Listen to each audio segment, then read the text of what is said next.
Hoje nós vamos falar sobre o glaucoma, uma doença silenciosa e uma das principais causas de cegueira. De acordo com a Organização Mundial de Saúde, são mais de 2 milhões de novos casos por ano. E no Brasil, de acordo com a Sociedade Brasileira de Glaucoma, a doença atinge cerca de 2% da população acima dos 40 anos. E sobre esse assunto, nós recebemos aqui nos estúdios da Mega 94 o oftalmologista e representante da Sociedade Brasileira de Glaucoma, Dr. Arthur Rezende. Boa tarde, doutor Arthur. Boa tarde, Mara. Boa tarde, Robson. Boa tarde a todos os ouvintes da Mega. É isso, doutor, o glaucoma, ele é a principal causa de cegueira irreversível no mundo e essa doença, ela não apresenta sintomas? Mara, é muito boa a sua pergunta, porque muitas pessoas confundem qual a principal causa de cegueira do mundo, né? Que no caso é a catarata, que é uma doença muito comum, que todo mundo já ouviu falar, tem algum parente que já operou, né? Só que a catarata é uma causa de cegueira reversível. O que significa isso? Que com a cirurgia a pessoa recupera completamente a visão, ela se cura totalmente. Já o glaucoma não. O glaucoma é uma doença que causa uma cegueira irreversível. Isso a torna uma doença muito mais dramática, porque depois que ele se instala e rouba a visão, mesmo com tratamento médico, cirurgia, a visão não volta e muitas vezes a pessoa pode ficar cega para sempre. E o principal perigo dela é o fato dela ser assintomática. Eu sempre lembro eu gosto de falar com os pacientes que o Covid, por exemplo, a gente tinha muito medo dele, porque muitas vezes você não sabia quem estava doente e quem não estava. Isso fazia com que a gente transmitisse uns para os outros sem saber. Então, quando você tem uma doença que ela é assintomática, ela é muito perigosa, porque ela demanda que você fique alerta com a sua saúde o tempo todo, que você faça exames, check-ups regulares para ser diagnosticado. Se você por acaso espera ter algum sintoma, ou se você na correria do dia a dia acaba sempre deixando para depois o cuidado com a sua saúde e você só procura o médico quando realmente já está sentindo uma dor ou uma visão bastante embaçada, pode ser tarde demais. Aproveitando então, já que o senhor está falando do diagnóstico, então como que é feito se não tem sintoma? Como é que é feito esse diagnóstico aí do glaucoma? A grande maioria dos diagnósticos de glaucoma são feitos de forma acidental. Aquela pessoa que acredita que o óculos está ruim, né, que a visão está embaçada, que está sentindo alguma coisa e procura a ajuda de um oftalmologista. Na consulta oftalmológica, a gente não simplesmente faz o exame de grau. O exame de grau é uma pequena parte da consulta. A gente faz a avaliação dos órgãos internos do olho, como a retina, e também a gente afere a pressão do olho. Quando a gente mede a pressão do olho e também vê a retina, o nervo óptico, a gente então detecta algumas alterações. Se por acaso essas alterações estiverem presentes, faz-se necessário realização de exames mais detalhados, como a realização de campo de visão, tomografia do olho. Então, o diagnóstico de glaucoma não é algo simples. E muitas vezes, infelizmente, quando a gente vê no consultório, algumas pessoas falam: doutor, como é que eu já perdi visão? Como é que eu estou com glaucoma? Eu trocava de óculos todo ano. E, infelizmente, estava sendo mal acompanhado, sendo vista por pessoas não médicas que negligenciaram o cuidado da saúde dela e perdeu a oportunidade de fazer o diagnóstico no momento correto. Qual que é a importância de fazer o diagnóstico no momento correto do glaucoma? Porque você consegue controlar a doença e não deixa ela progredir. O glaucoma não tem cura, mas ele tem controle. E se você faz um bom controle, você vai enxergar bem pelo resto da sua vida. Eu queria saber, doutor, se o glaucoma é comum em jovens. O glaucoma, ele pode acontecer em todas as faixas etárias. Existe inclusive um tipo de glaucoma muito raro e também é muito dramático, que é o glaucoma congênito, é quando o bebê nasce com glaucoma, né? Que isso aí é detectado no teste do olhinho, por exemplo, tá? E a importância de mais um check-up ao longo da vida, né? Todo bebê quando nasce tem que ser submetido ao teste do olhinho.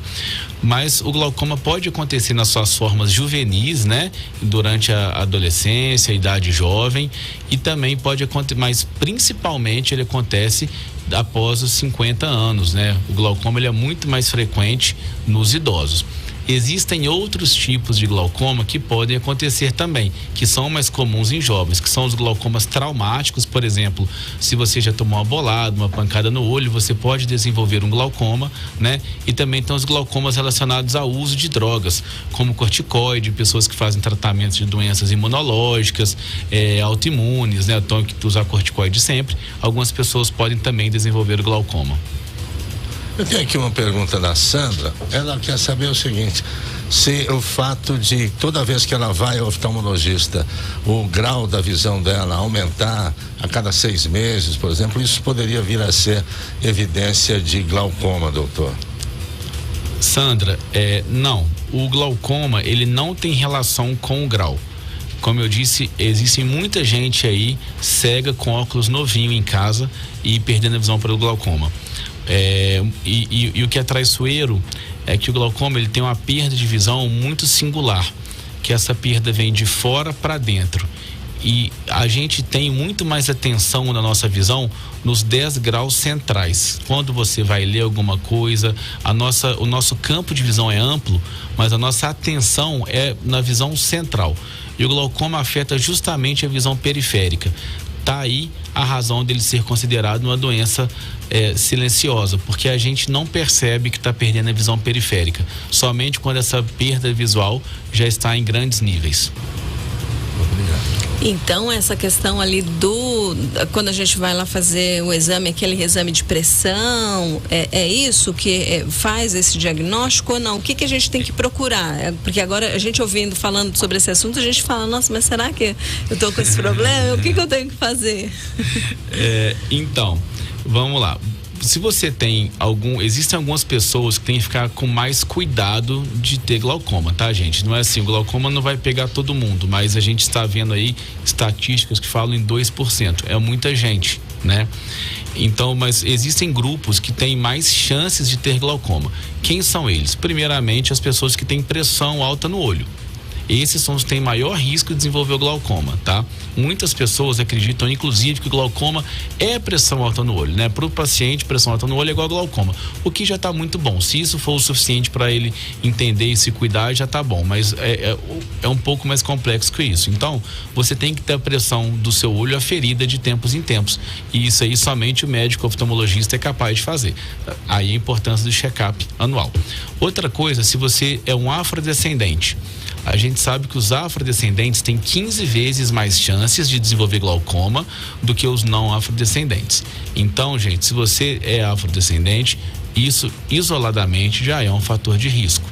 Outra coisa, se você tem parentes que tenham glaucoma, então conversa com o avô, com a avó, com o tio, com a tia, com o irmão, com o pai e vê. Minha mamãe morreu cega, minha vovó morreu cega, ninguém sabe por quê, o papai também está cego. Poxa, pode ser que eles estejam ficando cegos de glaucoma e ninguém detectou. Então, se você tem histórico familiar de glaucoma, você também está sob maior risco. E se você é idoso, se você já está com mais de 50 anos, isso também já é um fator de risco para você ter glaucoma, né? Então, se você tem pressão alta no olho, que você tem que ir ao médico, você é afrodescendente, tem parentes com glaucoma e é idoso, você tem muito mais chance de ter do que uma pessoa que não tem esses fatores de risco que a gente chama.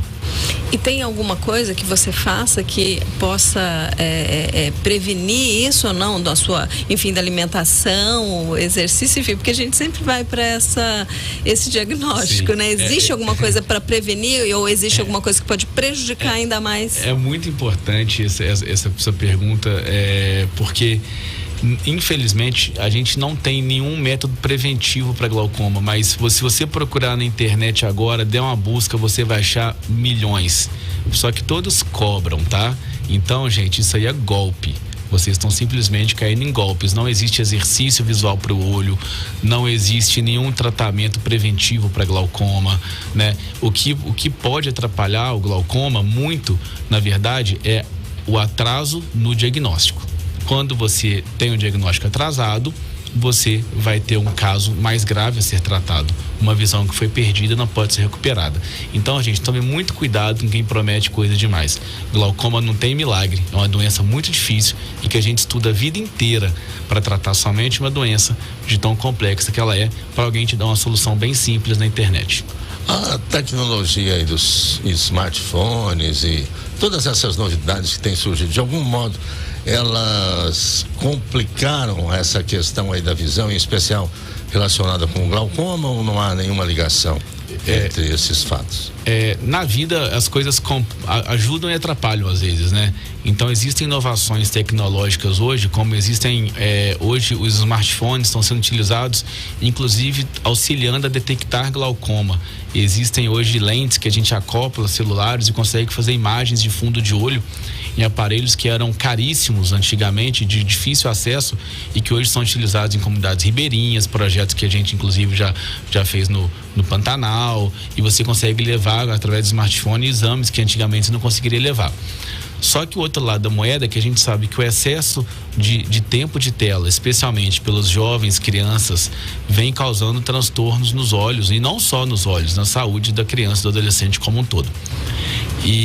Só que nada é relacionado à pressão do olho ou a glaucoma. Esse excesso de tela tem muita relação com cansaço visual, dor de cabeça, olho vermelho, que são relações que são sintomas relacionados a olho seco, né, que é a síndrome da tela, e também um excesso de tela gera mais miopia. Então o que a gente está vendo é que essa turminha mais nova está tendo que usar mais óculos. Antigamente, se você entrasse numa turma de 10 anos de idade, era 1 ou 2 crianças que usavam óculos. As estimativas da Organização Mundial de Saúde para 2040 é que 40% a 50% da população pode vir a ser míope. Então a gente está vivendo uma epidemia de miopia, justamente pelo excesso do uso da tecnologia e a falta das brincadeiras na rua, a falta da exposição ao sol. Eu acho que o problema lá da Sandra, daquela outra pergunta, vai estar mais relacionado com o uso excessivo do celular. É bem comum, né? Acho que todo mundo hoje no consultório, a maior parte das perguntas que eu recebo é isso aí. Tá bom, obrigado. Doutor, e por causa disso, né, agora para finalizar, o Conselho Brasileiro de Oftalmologia, a Sociedade Brasileira de Glaucoma também, eles vão promover uma grande mobilização aí nacional no dia 21 de maio?